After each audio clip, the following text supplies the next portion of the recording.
Hello, I haven't made a video in quite a while. Not from lack of topics that I want to make videos about.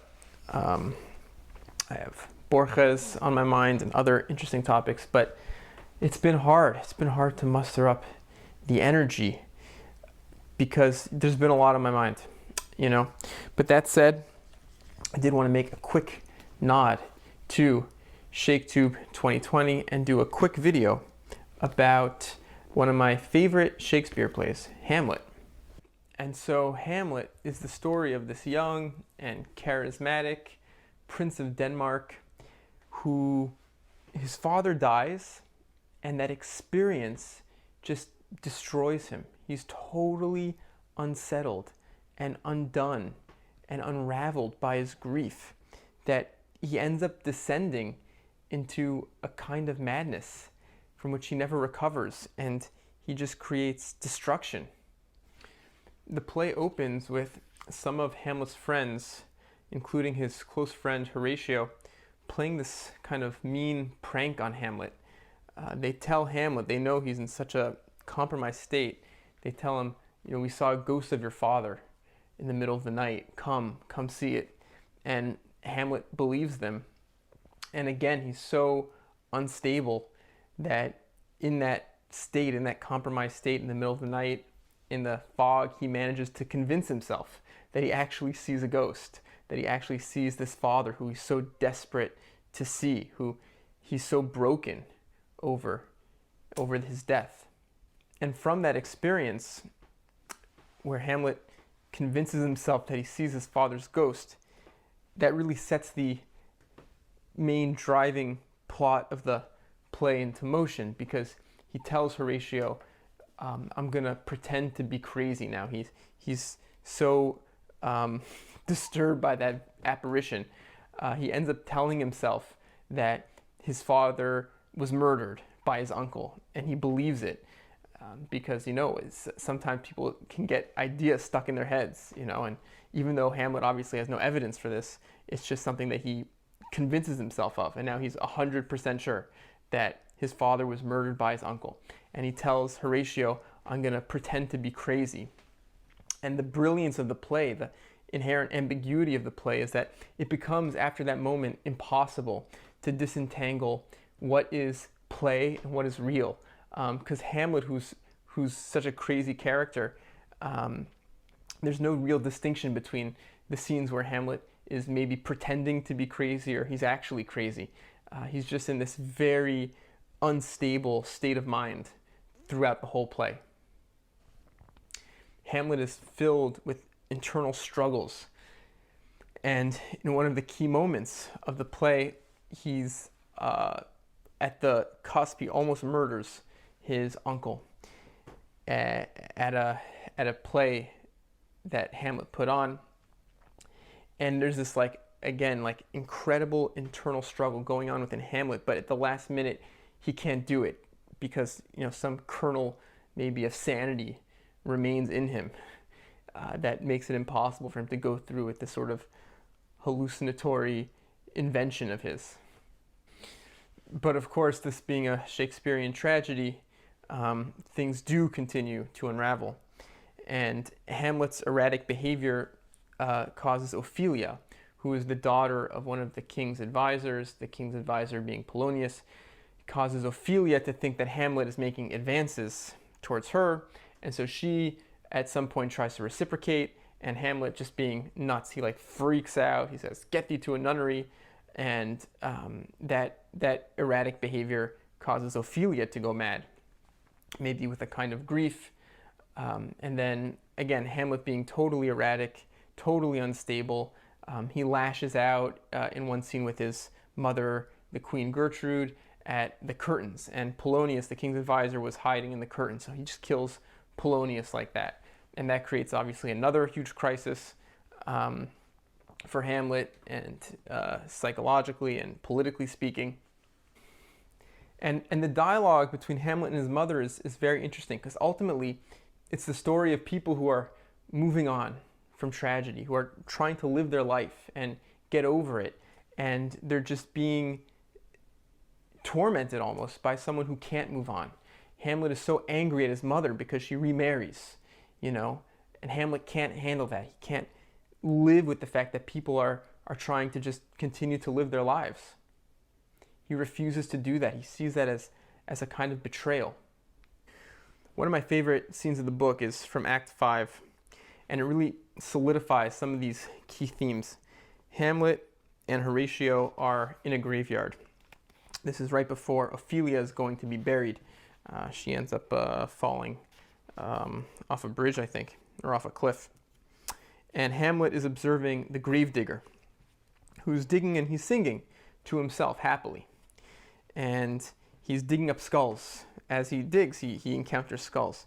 And Hamlet, again, is this character who can't handle death, who can't comprehend. It's so unassimilable to him. And so he comments to Horatio, there's another. He's referring to the skulls that the gravedigger is digging up. Why may not that be the skull of a lawyer? Where be his quiddities now? His quilities, his cases, his tenures, and his tricks? Why does he suffer this mad knave now to knock him about the sconce with a dirty shovel, and will not tell him of his action of battery? To have his fine pate full of fine dirt. Will vouchers vouch him no more, and must the inheritor himself have no more? Ha! Horatio, not a jot more, my lord. Hamlet, is not parchment made of sheepskins? Horatio, aye, my lord, and of calves' skins too. Hamlet, they are sheep and calves that seek out assurance in that. I will speak to this fellow.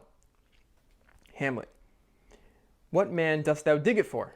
Gravedigger, for no man, sir. Hamlet, what woman then? Gravedigger, for none neither.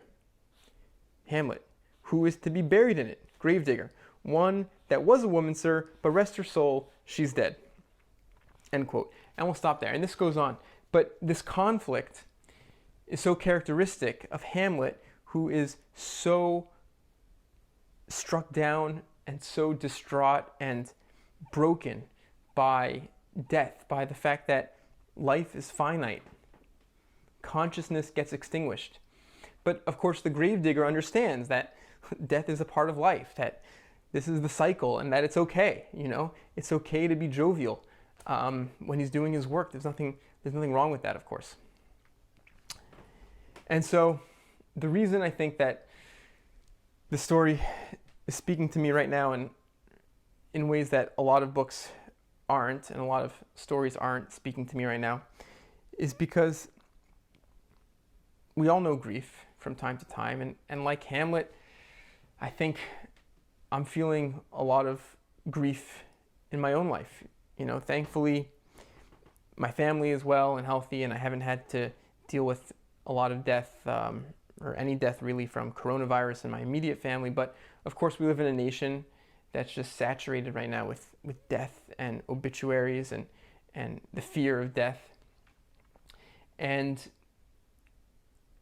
Ruth Bader Ginsburg just passed away, and everything that means for American democracy and the future of a normal, liberal, democratic society with access, where women can access basic rights like abortion, or what it means for our democracy when you have 6 out of 9 unelected justices, lifetime appointments, conservative, totally out of touch with the majority of the American population. What that means for the future of laws that protect our democracy, campaign finance laws, gerrymandering, what it means for our political capital going forward. And then, of course, having a president who has openly said he will not commit to a peaceful transition of power. And the fact that we seem to be careening straight towards this constitutional crisis. We know that the president and his allies have explicitly, in the open, in public, been trying to undermine the legitimacy of this upcoming election, the peaceful transfer of power in this upcoming November election, removing ballot boxes, calling into question the legitimacy of votes by mail. And obviously, there's a lot going on behind the scenes on the local level, swing state Republican governors that are going to try to muddy the result of this election. And what does that mean? for the future. You know, there's a grief that I'm feeling, a grief about the loss of democracy in my country. This could be the last free election that we have, and that's horrifying. That's sickening, you know. And so yeah, there's a lot that I'm grappling with, and I just try to think back to the words of King Claudius to Hamlet. He sees that Hamlet is grieving for his father's death, and the king says to Hamlet, "'Tis sweet and commendable in your nature, Hamlet, to give these mourning duties to your father. But you must know your father lost a father. That father lost his, and the survivor bound in filial obligation for some term to do obsequious sorrow. But to persevere in obstinate condolement is a course of impious stubbornness. 'Tis unmanly grief. It shows a will most incorrect to heaven, a heart unfortified, a mind impatient, an understanding simple and unschooled. For what we know must be, and is as common as any the most vulgar thing to sense. Why should we in our peevish opposition take it to heart? Fie, 'tis a fault to heaven, a fault against the dead, a fault to nature. To reason most absurd, whose common theme is death of fathers, and who still hath cried, from the first course till he that died today, this must be so.